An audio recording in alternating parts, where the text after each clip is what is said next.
Vauxhall is getting serious about every area of the small SUV sector.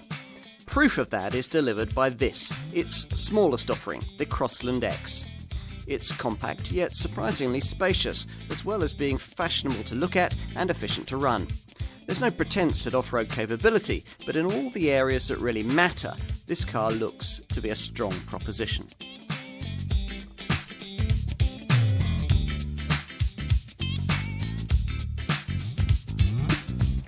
Here's a very fashionable little Vauxhall, the Crossland X. It's a smartly turned out, family-orientated compact SUV that claims to be perfectly pitched for its target market. As to exactly what market that is, well, let's start with the question. Just how many options is it necessary to offer buyers in the compact SUV sector these days? Well, an answer will tell you that on one side, there are super mini-based B-segment models, so like the Nissan Juke, or if you want more space, there are family hatchback-based C-segment contenders, like, say, Nissan's Qashqai. Can't decide between the two? Well, no problem. There are also offerings sized to sit somewhere between those two niches, Honda's HR-V and Suzuki's S-Cross, for example.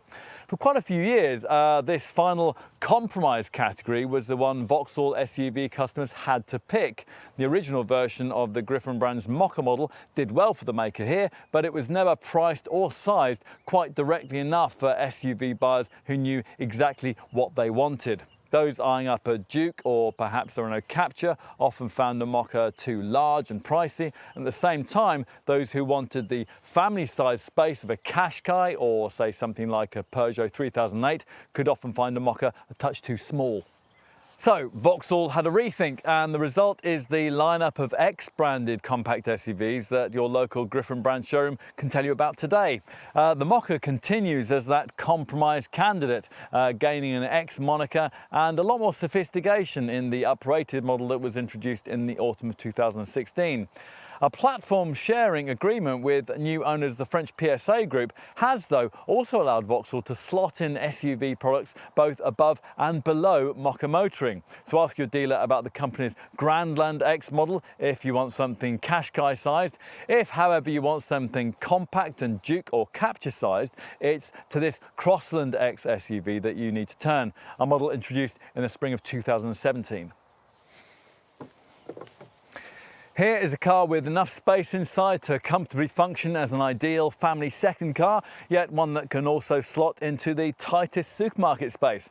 Under the skin, it shares an upgraded version of the platform that underpins a rival Peugeot 2008. Plus, it gets almost everything from that Gallic model's engine lineup, which means a range of 1.2-litre petrol engines and a couple of 1.6-litre diesels.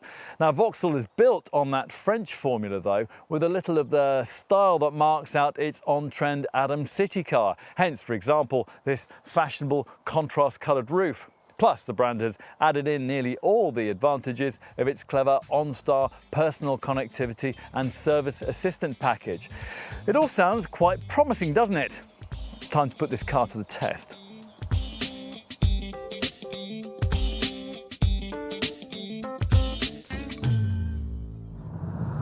In this film, we're going to be talking about a number of the reasons why Vauxhall needs this car, as well as its continuing Mokka X model.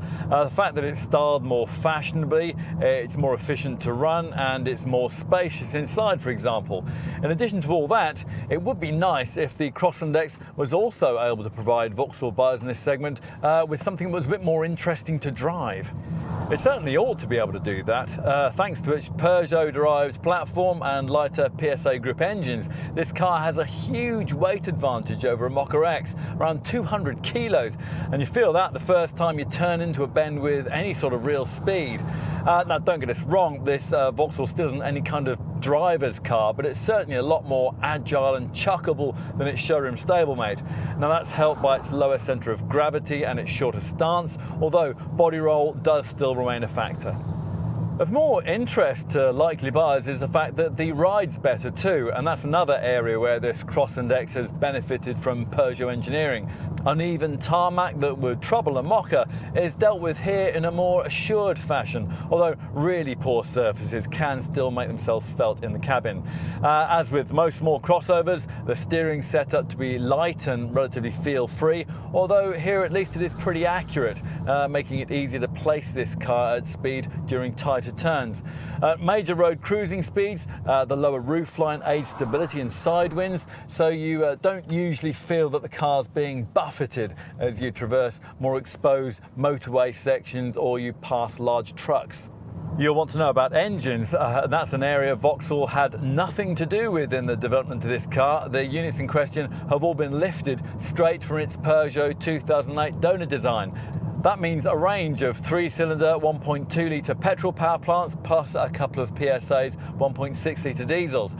From this little lot, the choice you should make is pretty straightforward. The entry-level 81 PS normally aspirated petrol unit is feeble and not very economic. The diesels, meanwhile, demand a price premium that you're unlikely to be able to recoup with fuel savings, given the relatively low annual mileage that a car of this kind is likely to cover. That leaves the turbocharged 1.2 litre options that we would point you towards. There are two, the choice being between 110 PS and 130 PS outputs. The lesser unit will almost certainly be quite sufficient for your needs. It's able to get to 62 mph from rest in 10.6 seconds on the way to 117 miles an hour. And that's nearly 3.5 seconds and 12 miles an hour quicker than the entry-level 81 PS unit. This 110 PS engine is the only one in the range offered with the option of automatic transmission, a 6-speed setup that dulls those figures a little to 11.8 seconds and 116 miles an hour. If you do feel the need for a little more petrol performance, then your Vauxhall dealer will steer you towards the 1.2 litre 130 PS model that we're trying here. Now with this variant you get a 6-speed rather than a 5-speed manual gearbox, and the sprint time improves to 9.1 seconds while the top speed rises to 128 miles an hour. If you absolutely must have a diesel, then you'll be choosing between a pair of 1.6 litre Turbo D motors that come in 99 and 120 PS forms. The lower power unit is a sound choice and it takes care of 0 to 62 in 12 seconds, so it's on a par for performance with similarly muscled rivals. That power plant can be a bit vocal when you work it hard, but 254 Newton meters of shove that peaks at 1750 RPM means you don't regularly have to drive in that manner. Much better to select the next gear in the 5-speed manual gearbox and let the car and your ears have an easier life. Move up to the more powerful 120 PS 1.6 litre turbo diesel and there's a useful boost in torque to 300 Newton meters, and that's accessible through a 6-speed manual box. The extra cog means more relaxed cruising when you're on multi-lane roads, and the shift action is just as easy and well defined as in the 5-speeder. With its more closely stacked ratios and its greater brawn, this priciest Crossland X model deals with 0 to 62 mph in 9.9 seconds, but it often seems quicker thanks to the way the motor can pick up without hesitation from low revs. And four-wheel drive, well, this Vauxhall doesn't have it because its Peugeot platform was never engineered to take it. Therein lies another reason why the Griffin brand needs the Mocha X to continue on in the lineup, one of that car's strongest suits being the way that it can affordably offer 4x4 traction in this market segment. This Crossland X doesn't need to be able to provide that, but it would have been nice if Vauxhall had offered on it the option of the grip control system that buyers can specify on arrival 2008 to improve front-wheel traction in slippery conditions. Never mind though, visually this car talks the talk even if it can't walk the walk. There is something to be said for that.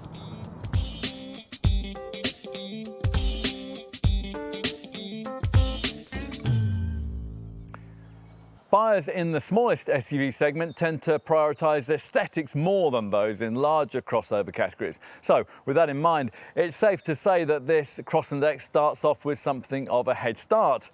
Provided you choose a variant with this contrast-coloured roof, there's something of the sophisticated, personalised feel that you get with the Griffin brand's trendy little Adam citycar.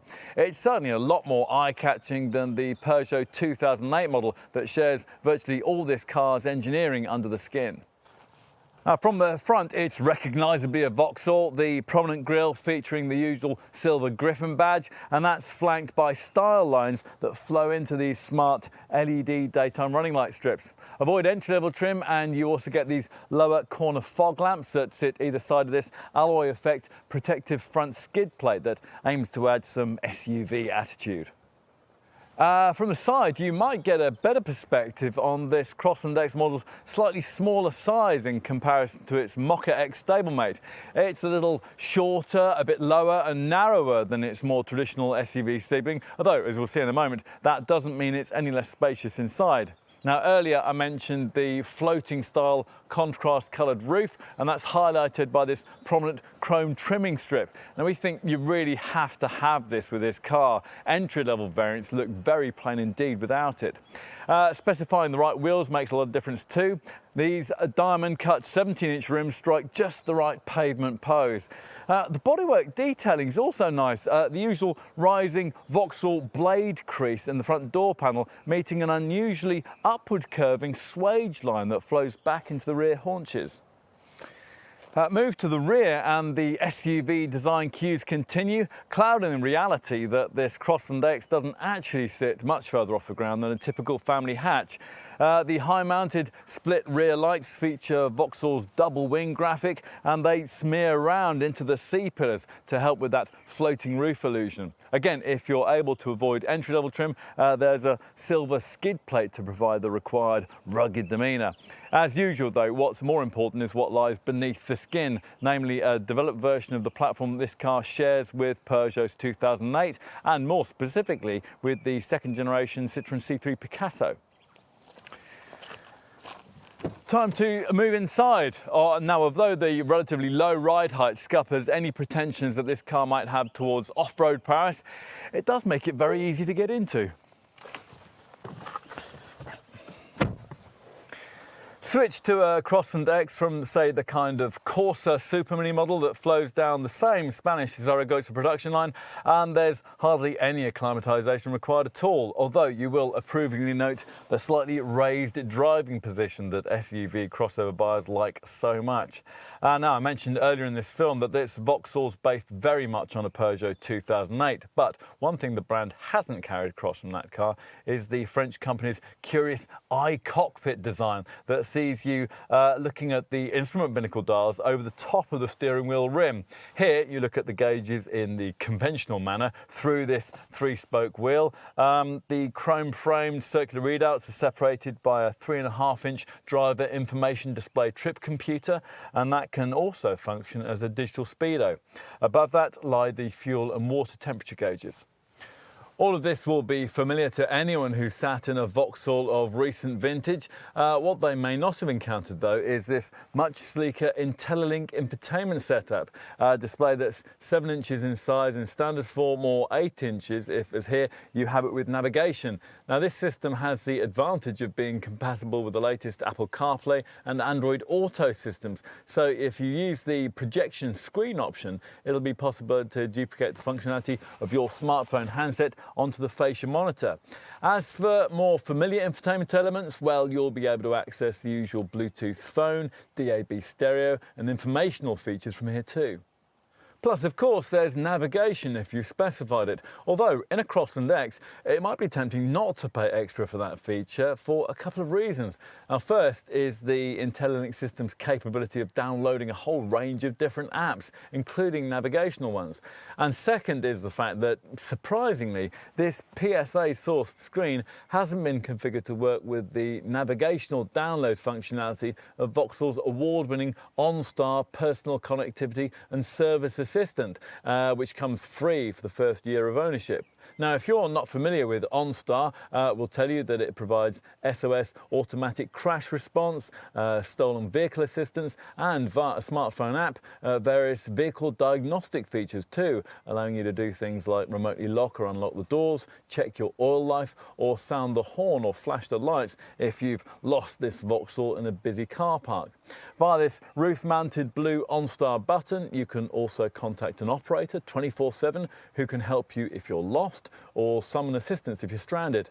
For the first 3 months of ownership, OnStar will also create in this Crossland X a 4G Wi-Fi hotspot, although you will have to pay extra for that feature after that period. Enough with connectivity. What else do you need to know about this cabin? Well, it looks quite smart thanks to chrome-trimmed vents and smartly presented switchgear. This neat climate control panel, for example. Upper spec variants get this lovely contrast stitching on the seats and the steering wheel too. Getting comfortable, well, that's easy, especially if you've specified optional 16-way adjustable ergonomic sports style AGR approved front seats, certified by the Campaign for Healthier Backs. Are there issues? Well, no, not too many. The silver button on top of the handbrake, that can be a bit fiddly to use. And over-the-shoulder vision isn't great because the back window's small and the rear pillars are quite thick. So it is fortunate that rear parking sensors are standard on most models.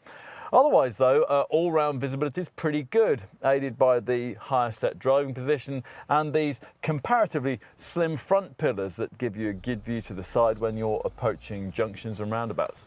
We'll finish here by covering the cabin stowage options. Now, unfortunately, Vauxhall has carried over two unwanted features from this model's Peugeot 2008 donor design: a glove box that's almost halved in size by the fuse box, and small door pockets that don't have bottle mouldings.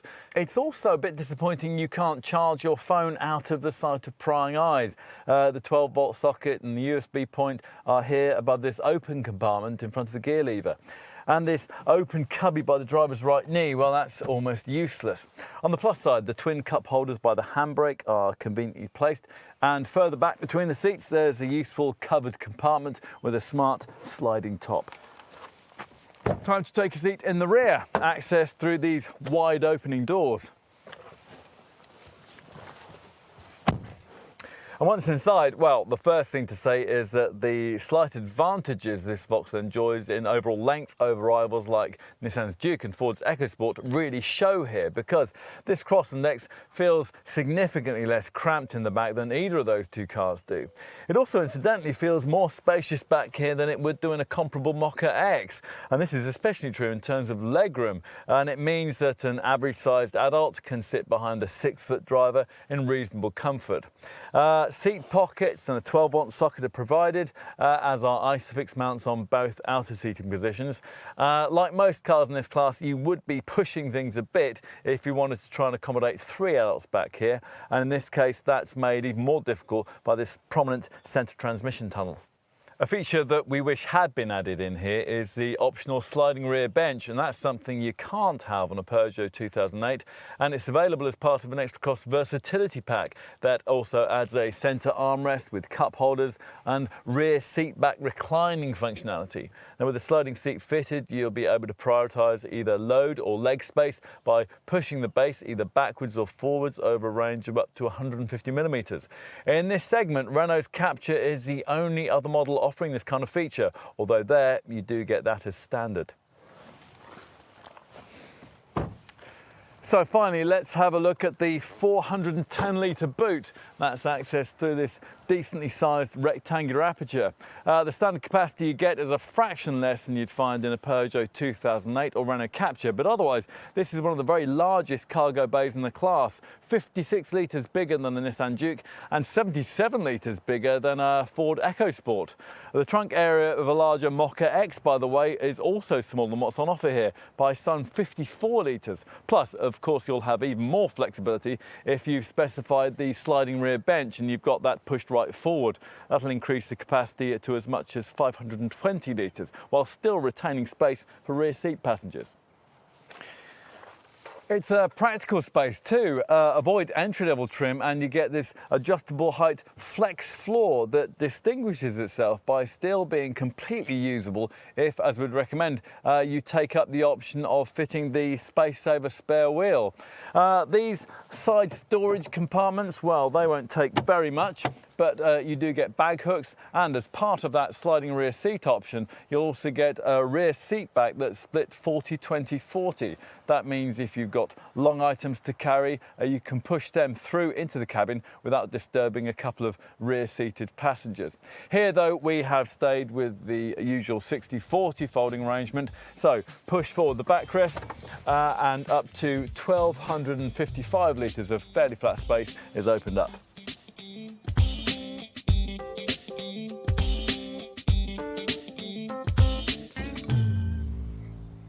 Now, if you're wondering why this Crossland X model exists when Vauxhall already has a super mini-based B-segment compact crossover contender in the form of its Mokka X model, well, then this section should be enlightening. The Griffon brand's two strongest rivals in this part of the market are Renault's Captur and Nissan's Duke, and they are both priced from around £15,000. A Mokka X is priced from around £18,500 though, so there's your answer in a nutshell. That's too big a price difference for many potential buyers in this class to overlook.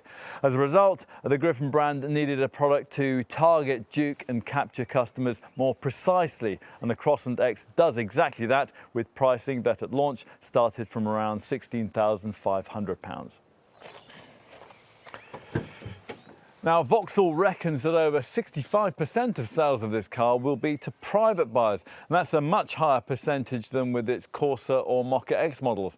Hence, perhaps the emphasis on petrol power in the lineup, all the green pump-fueled engines being 1.2-litre three-cylinder units.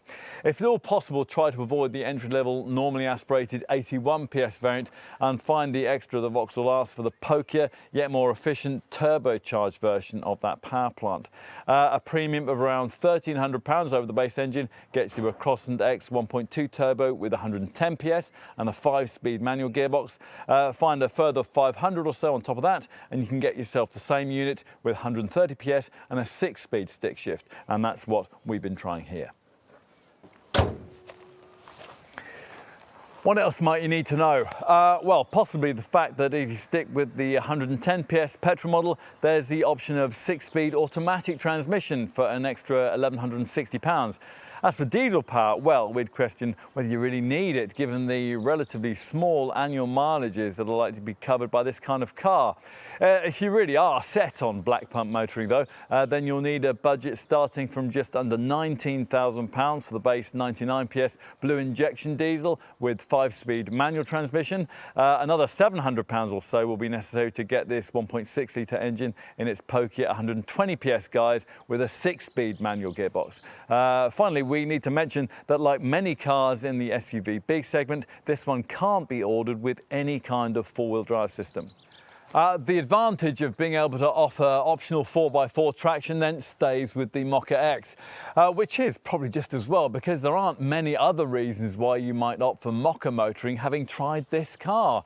A Crossland X has a significantly bigger boot, it gives you a useful optional sliding rear seat, and it'll be much cheaper to run. Plus, as we said earlier, it's less expensive to buy too, around £2,000 cheaper than the equivalent Mokka at the very bottom of the lineup, although the difference does narrow to more like £1,000 to £1,500 if you compare the two models further up their respective ranges. Putting one over on the Mokka X, though, is probably the least difficult of the challenges that this car faces in its highly competitive market segment. In sizing up its value proposition against other brands, we should probably start with a price comparison against the model that this Crossland X shares almost everything with, Peugeot's 2008.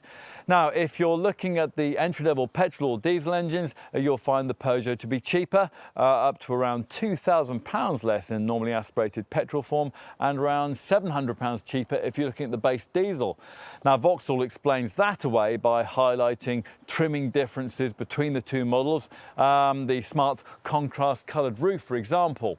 In addition, the Griffin brand points out, correctly too, that if you look at any of the other engines in the lineup, including the 1.2 litre 110 PS petrol unit we'd recommend, then you'll find you can get them slightly more affordably in the Vauxhall version of this design. The success of this car, though, will primarily depend on the kind of inroads that it's able to make into sales of the two fiercest competitors in this sector, Renault's Captur and Nissan's Duke. Now, both these cars can undercut Crossland X pricing in model-for-model terms by around £1,500 in the case of the Renault and by up to around £2,000 in the case of the Nissan. But are these savings worth making? If you were to go for the Duke, you'd get significantly less luggage room and rear seat space. As for the Renault, well, that car doesn't have the interior quality you get in this Vauxhall. Now, both these attributes, cabin space and interior quality, also allow this Crossland X to stack up very well against other key contenders in the SUV B segment. To give you a rough guide, this Vauxhall is priced very comparably against equally spacious models in the sector like Mitsubishi's ASX, Suzuki's SX4 S-Cross and Skoda's Karoq. But inevitably, of course, there are cheaper alternatives you could consider. A Crossland X is priced around £500 or so above comparable versions of the Citroën C4 Cactus and about £1,000 above equivalent versions of the Ford EcoSport. You might save up to around £1,500 to £2,000 by going for certain versions of the Fiat 500X or the Suzuki Vitara. Oh, well, a Ssangyong Tivoli could save you up to around £3,000 or so. Equally, though, it is also possible to pay much more for a car in this class and not really get much more than the Vauxhall can offer. So, is it really worth finding around £2,000 more than you'd have to pay for a Crossland X to get yourself a Jeep Renegade, Mazda CX-3 or Honda HR-V? Well, your local Vauxhall salesperson will give you plenty of compelling reasons why you should save your money and stick with what's provided here. One of them might be the standard inclusion on all Crossland X variants of the OnStar personal connectivity and service assistance system. Certainly for us, that package would be a powerful sales incentive, despite the fact that on this particular model, it doesn't feature a navigation download system, so you can't call the operator and get a destination sent directly to the car's IntelliLink system. Otherwise, though, the OnStar package is the same as it is in any other Vauxhall, which means that it will automatically alert the emergency services in the event of an accident, and it can create in the car a 4G Wi-Fi hotspot. Other features include a smartphone app that can remotely lock or unlock the doors, check your oil life, and if you've lost this Vauxhall in a busy car park, it can sound the horn or flash the lights. Plus, if your Crossland X is stolen, then OnStar can disable it so it can't be started. Just bear in mind that there's a cost to use the 4G Wi-Fi after the first 3 months of ownership, and that'll vary depending on the service provider you use and the amount of data you want. And there's also a cost to continue with the whole OnStar system after the first year, so expect a fee of around £90 a year, excluding Wi-Fi. OnStar is just one part of a very complete specification that comes with most versions of this Vauxhall. Now, as is often the case with this brand, there's a confusing trim structure hierarchy that sees the base trim option, SE, being priced only fractionally below the next level up, Techline Nav, which means that unless you get offered a really good deal on an SE spec Crossland X, which is very possible, Techline Nav is the trim option to choose at the foot of the range. Now, all models get 16-inch alloy wheels, front fog lamps, LED daytime running lights, powered heated mirrors and auto headlamps and wipers. Inside, across the lineup, you can expect to find features like dual zone climate control, a leather-covered multifunction steering wheel, a trip computer and cruise control with a speed limiter. Plus, there's an IntelliLink infotainment setup incorporating a DAB tuner, Bluetooth audio streaming, and a smartphone projection package that allows you to access music and apps from your handheld device via Apple CarPlay or Android Auto systems. Even if you do have to pay a slight premium to get yourself into the Techline nav trim level we'd recommend, we'd suggest you try and do that, because at this point in the range you'll get all the little extra features that really make this Crossland X the car it wants to be. The contrast coloured roof, for example, and these alloy finished front and rear skid plates. Further features adding a little extra car park presence include dark tinted rear windows, smarter diamond cut alloy wheels and chrome effect side window trim. At this point in the range you also get ambient LED cabin lighting, alloy style door sill covers, rear parking sensors, an alarm and a useful adjustable flex floor for the boot. In addition, as the Techline nav name suggests, a full navigation setup comes included with this trim level too, which means that the IntelliLink infotainment system's usual 7-inch screen is expanded to 8 inches in size to incorporate it. Is it worth finding more cash for the top Elite trim level we've been trying here though? Well, probably not. Elite buyers do get these larger 17-inch diamond cut alloy wheels, but otherwise the specification at this level is very similar to what you get with Techline trim. Plus, at Elite level, buyers have to pay extra for satellite navigation. On to options. Now, we'd have to say that we're disappointed that one of the key selling points of this design, the sliding rear seat, costs extra, even with pricey Elite trim. Now, you get that as part of a £300 versatility pack that also gives you an adjustable rear seat backrest, a rear centre armrest, and a more flexible 40-20-40 split for the rear seat back so you can poke through long items from the boot. Now, we'd say you absolutely have to have this option as part of Crossland X purchase, so try to work it in with your price negotiations up front. Otherwise, it's likely that most customers' priorities will lie in getting the look of this car to their liking, unless you want your Crossland X finished in royal blue. That's the only colour that comes as standard. You're going to have to pay Vauxhall more for your chosen body shade. There are two brilliant paint options. We've got the lava red option here, or you could go for one of the various two-coat metallic finishes. As for the wheels, well, there are two 17-inch rim options that make a big difference to the look, and you might want to finish things off with a set of silver effect roof rails. These, by the way, come included if you opt for the desirable fixed panoramic glass roof panel. What else? There's Vauxhall's PPS keyless entry system, and you might be tempted by the head-up display option. Chilly mornings would be made easier by the winter pack. That'll give you heat for the front seats and the steering wheel, and there's an extra cost heated windscreen available too.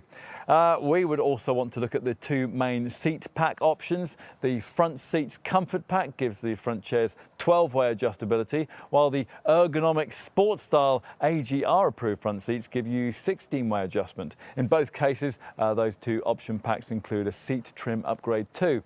As for cabin technology, well, we mentioned that satellite navigation is an option for Elite trim buyers, and you can also pay extra for that if you've got yourself a good enough deal to make the entry-level SE model worth buying. If your Crossland X is fitted with navigation, then you'll have the option of paying extra for a 6-speaker premium sound system and a wireless phone charger too.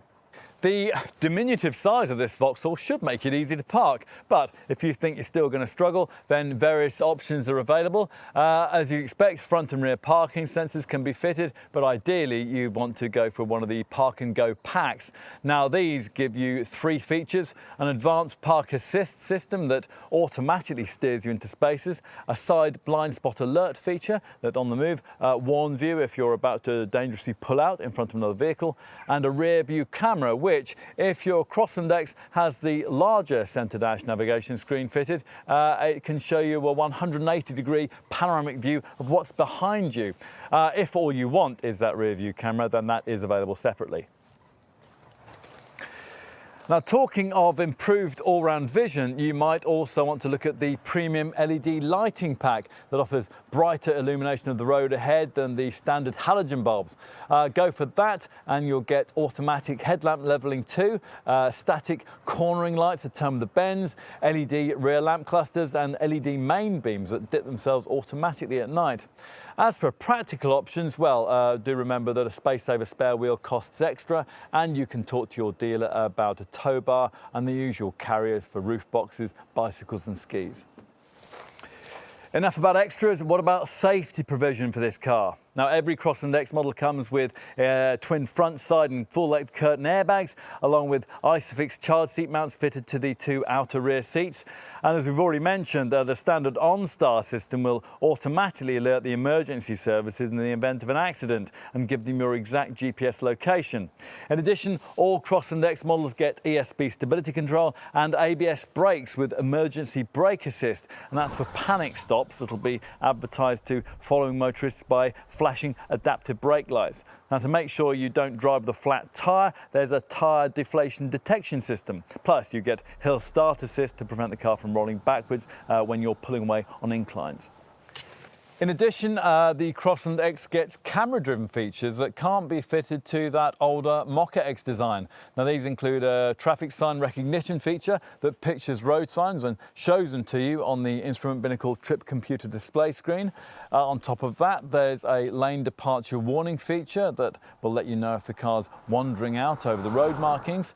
Furthermore, it's possible to optionally specify a forward collision alert system, one of those autonomous braking setups that scans the road ahead as you drive in search of potential collision hazards. Now, if one's detected, you'll be warned. If you don't respond, or perhaps you aren't able to, the brakes will automatically be applied to decrease the severity of any resulting accident. Now, as part of the forward collision alert package, Vauxhall also includes a driver drowsiness system, and that will monitor your reactions for signs of fatigue. If it's detected, then the car will prompt you to stop for a restorative coffee.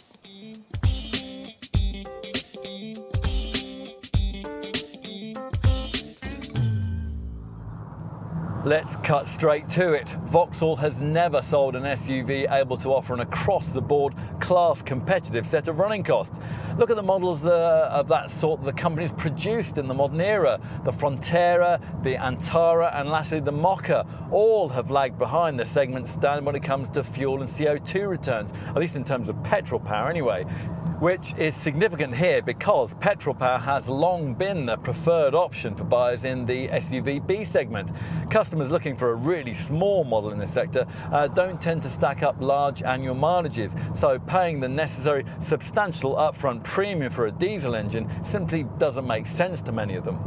That's been one of the issues the Mocha's had to deal with. Unless you can afford £20,000 or more for a Mocha X with a diesel engine, you have to have one with petrol power.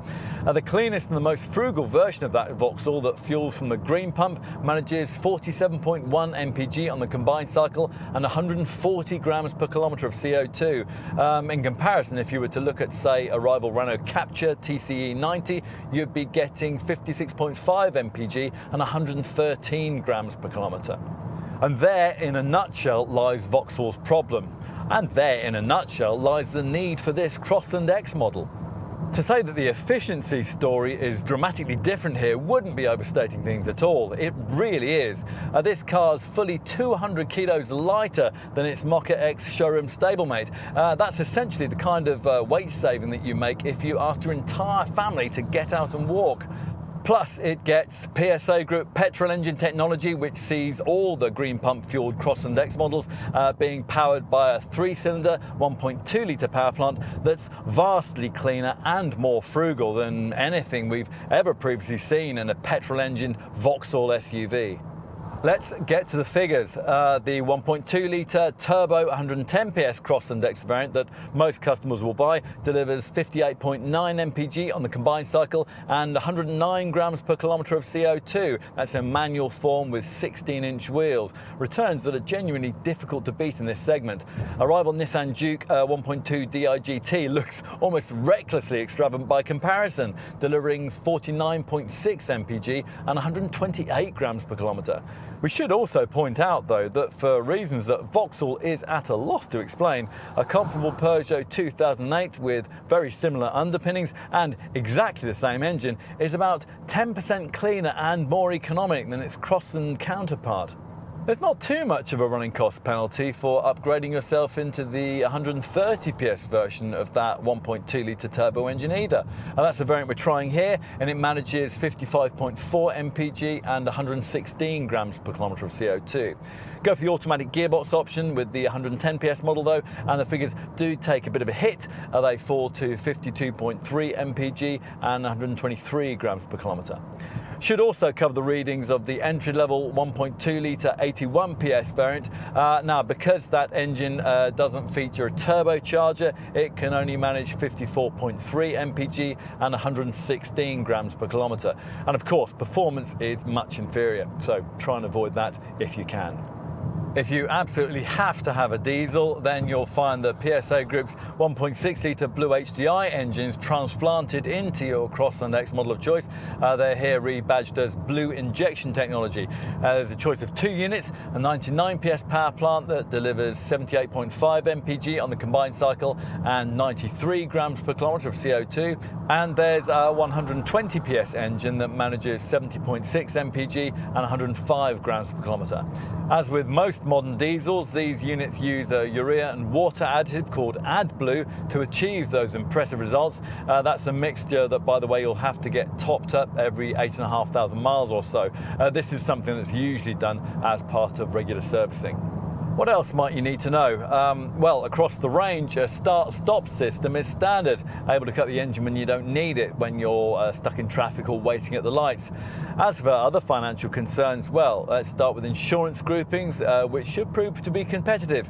Expect to spread between 11A and 22A if these follow the ratings applied to this model's Peugeot 2008 sister design. As for residual values, well, if they follow the same pattern as a Mokka X or that Peugeot 2008 model, then you can expect to get around 45% of your original purchase price back after a typical 3-year ownership period. And that is a decent showing for a volume brand SUV in this segment. You'll also need to know that Vauxhall includes a 3-year, 60,000 mile warranty as standard. That's a package that can be extended up to 5 years and 100,000 miles at extra cost. A year's free breakdown cover is also provided, along with a 6-year anti-corrosion guarantee. Service intervals, now they're every 20,000 miles or every 12 months, whichever comes around soonest, and you can opt for a service plan that lets you pay monthly to spread the cost of regular work on your car. As part of this, Vauxhall offers discounts on wear and tear items like brake pads and windscreen wipers.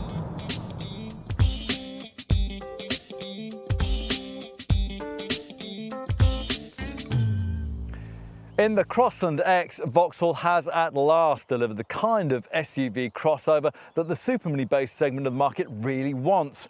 Buyers in this sector who would previously have ignored their local Vauxhall showroom on their way to buy something like a Captur or a Duke will now find the brand much harder to overlook. Nor is it only that this car is more directly sized to suit its intended market. This is a far more modern product than any SUV Vauxhall has previously delivered. And nowhere is this more evident than when you look at the issue of running costs. Now, most customers choose petrol power in this part of the SUV crossover segment, and it's just not acceptable anymore for a green pump fuel model of this sort to have CO2 emissions of 140 grams per kilometre or more, and combined consumption struggling to break the 45 mpg mark, as is the case with the Mokka X. Thanks to the more sophisticated PSA Group engine technology and lower weight, the Crossland X can vastly improve on that kind of showing. Are there issues? A few.